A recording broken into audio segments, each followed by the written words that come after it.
Добар ден. Овој владин документ открива скандалозен обид на владата да прикрие сомнителни општински тендери за набавка на нафта и превоз на ученици. 17 милионскиот долг на 54 општини во евра, од кои што над 9 милиони евра се долгови на основните училишта заради превработеност, а за кои зборувавме вчера, не е единствен фрапантен податок во оваа информација на вице-премиерот за економски прашања Пешевски, која е доставена на 8.11.2013 година до министерот за образование Спиро Ристевски.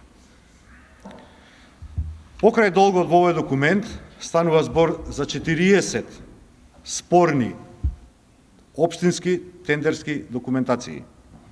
Од сомнителни тендери 20 се за набавка на услуги за превоз на ученици. Разликата во парите за превоз на ученици од општина до општина изнесува и по неколку илјади денари по ученик. Например, констатирано е дека просечната цена за превоз на ученик во средното образование во 2012 година во Гевгелија изнесувала 873 денари. Во Ресен, меѓутоа, таа е 5000 денари поголема. Ресен пријавил потреби од 6000 денари за превоз на ученик. Во град Скопје просечниот месечен трошок по ученик изнесува 1035 денари, во општина Македонски Брод пријавила цена од 2808 денари по ученик, општина Штип 3084, Велес 3027 денари по ученик. За определени релации, како што стои во владиниот документ, некои општини, не е наведено кои, за одредени релации преувале и превоз од по фантастични 10.000 денари по ученик за секој месец. Логично, и во самата владина информација се констатира дека цените кои ги пријавиле поголемиот дел од општините се нереални. Станува збор за општини со кои раководат градоначалници на ВМРО ДПМН и ДУИ. И сега доаѓа на ред уште пошокантна информација. Наместо владата на Груевски да ги повика на одговорност неодговорните градоначалници или да побара од надлежните институции темелно испитување на сомнежите за криминалното постапување, соработникот на Груевски, Пешевски, според овој документ, прави план како да се заобиколи целиот скандал.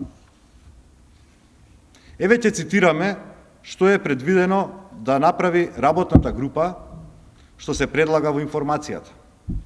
Анализирање на 20 тендерски документации за набавка на услуги на превоз на ученици со цел темелно утврдување на проблемите и, замислете, заобиколување на евентуалното тенденциозно подготвување на тендерските документации. Значи, владата на Никола Груевски одлучила дека со заобиколување ќе решава презадолженоста на општините, кои како и државата се потонати во долгови. Градоначалниците се од редовите на власта. Не само што ги преполниле своите училишта со прекубројни наставници, од кои што немаат потреба, туку и со кои што направиле долг од 9 милиони евра, туку пријавуваат и огромни суми за нереални тендерски документации. Почитувани, ова е огромен скандал. Во него се инволвирани градоначалници од ВМРО ДПМН и уште пострашно. Нивното веројатно криминално работење, според овој владин документ, го штити лично владата на Груевски. Социјал-демократскиот сојуз на Македонија го прашува Никола Груевски. Дали тој го одобри планот на Владимир Пешевски? Социјал-демократскиот сојуз на Македонија за овој скандал ќе бара одговорност од сите инволвирани во него. За случајот имаме и други информации за кои што дополнително ќе информираме. Благодарам.